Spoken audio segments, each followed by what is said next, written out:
අද ලංකාවේ ගොඩක් මලකු ට්‍රෙන්ඩ එකක් කලා තියෙන සෝල්ල හයිබිට් සොලියෂන් එක මේක වෙනස් විදි සොලියෂන් එකක්නේ එනිසා මේක මටත් වැඩිය හොඳට අපේ සන්ටරායතනය ඉංජිනිය එක්ස්පලේන් කර ලක්ෂිත කිව්වාගේ මේක වෙනස්ම විදිහ සෝල සිස්ටම් එකක්. ඉතින් මේ කස්ටමගේ අවශ්‍යතාව වනේ ජාලයට සම්බන්ධ කිරීමකින් තොරව එයාගේ සංසන් එක සම්පූර්ණයම සෝල සිස්ටම් එකින් ලබා ගන්න අපි බලමු ටෙක්නිකලි කොහොමද මේ සෝල සිස්ටම් එක ඉන්ස්ටෝල් වෙලා තියෙන්නේ කියලා. අපි මුලින් කියවාගේ මේක වෙනස්ම විදිහට කරපු සෝල සිස්ටම් එකක්. මේක අපිට PV ඇරේ එක ඉන්ස්ටෝල් කරන්න හම්බෙලා තියෙන්නේ අමානු රූප එකක් සහ කස්ටමගේ බැල්කනිය. ඉතින් කස්ටමගේ බැල්කනිය ආවරණය විදිහට අපි ස්ට්‍රච් එකක් ආධාරයෙන් අපි පැනල් ඉන්ස්ටෝල් කරලා තියෙනවා. පැනල් විදිහට අපි තෝරගෙන තියෙනවා JH6 N-type පැනල් එකක්. මෙතන අපි ස්ට්‍රච් එක ගැන කතා කරොත් අයන්ස් බා යූස් කරලා තමයි අපි මේක ඉන්ස්ටෝල් කරලා තියෙන්නේ.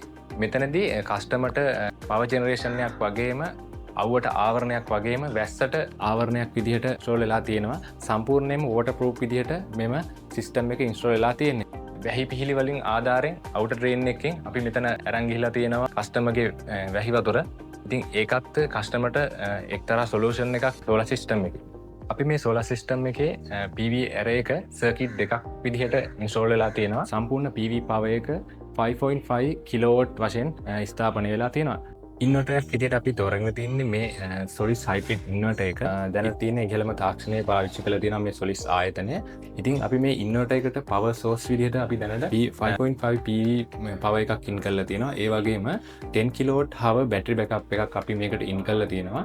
මෙතනදී අපි බැටරි විදිහට තෝරගෙන තින්නේ Dynas 5 කිලෝවොට් hour බැටරි දෙකක්. ඉතින් මෙතන සම්පූර්ණ බෑකප් එක 10 කිලෝවොට් hour බෑකප් එකක් අපි මේ සෝලාර් සිස්ටම් එකට ඉන්ස්ටෝල් වෙලා තියෙනවා. ඉතින් මේ 5 කිලෝවොට් hour බැටරි දෙක මේ සොලිස් හයිබ්‍රිඩ් ඉන්වර්ටර් එකට ඉන් කරලා තියෙනවා. ඒ වගේම මේ බැටරි එකේ හොඳ කමියුනිකේෂන් එකක් තියෙනවා. ඉතින් නෙට්වර්ක් කේබල් ආධාරයෙන් මෙයා මේ ඉන්වර්ටර් සමග හොඳින් කමියුනිකේට් වෙනවා. මෙතන අපි PV ඇරේ එක ඉන්වර්ටර් එකට ඉන් කරන්න කලින් 4 pole isolator එකකින් සර්කිට් දෙකම ඩිස්කනෙක්ට් කරලා තියෙනවා. ඒ වගේම සර්කිට් දෙකම වෙන වෙනම DC MCB ආධාරයෙන් අපි මේක ඩිස්කනෙක්ට් ලබා දීලා තියෙනවා. ඉතින් මේ කස්ටමර්ගේ මේ ඩ්‍රිප් පවර් එකක් ලබා ගැනීමකින් තොරව තමයි මේ පවර් රික්වයර්මන්ට් එක කස්ටමර් සල්සව ගන්න. ඉතින් අද දවස ගත්තොත් එහෙම මෙතන PV පවර් එක දැනට 3 point වලට වඩා PV පවර් එකක් තියෙනවා.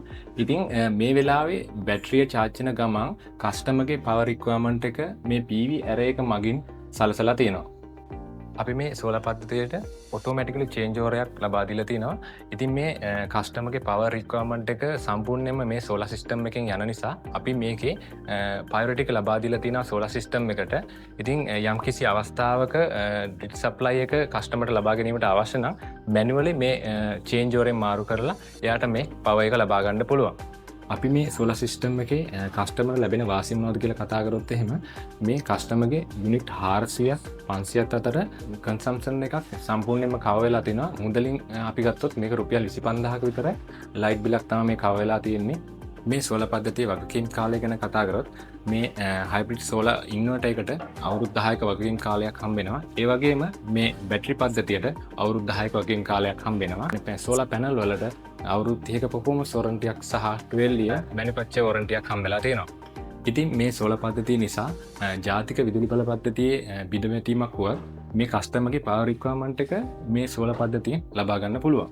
ඉතින් මේ සෝලාර් සිස්ටම් එකේ ඔපරේෂන් එක ගැන කතා කරොත් ඩේ ටයිම් එකේ සම්පූර්ණ මේ PV පවර් එකෙන් ලබා දෙන පවර් එකෙන් බැටරි charge කරන ගමන් ගෙදරට අවශ්‍ය විදුලි අවශ්‍යතාව සපුරා ගන්නවා. ඒ වගේම රාත්‍රී කාලයේදී මේ බැටරි බෑකප් එකෙන් අවශ්‍ය විදුලිය සලසා දෙනවා.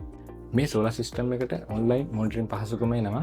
ඉතින් ඕනම තැනකදී මේ සිස්ටම් එක මොනිටරින් කරගන්න පුළුවන්.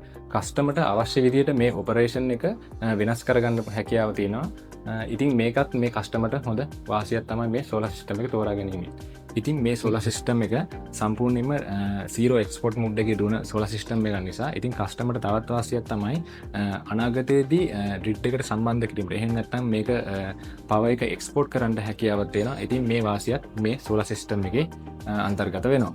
ඉතින් ඔයාලා දැක්කනේ හයිබ්‍රිඩ් සෝලාර් සොලියුෂන් එකක් කියලා කියන්නේ මොකක්ද කියලා. වැඩි විදුලි ස්වාධීනත්වයක් ලබා ගන්න නම් අනිවාර්යෙන්ම හයිබ්‍රිඩ් සෝලාර් සොලියුෂන් එකක් දාගන්නම වෙනවා.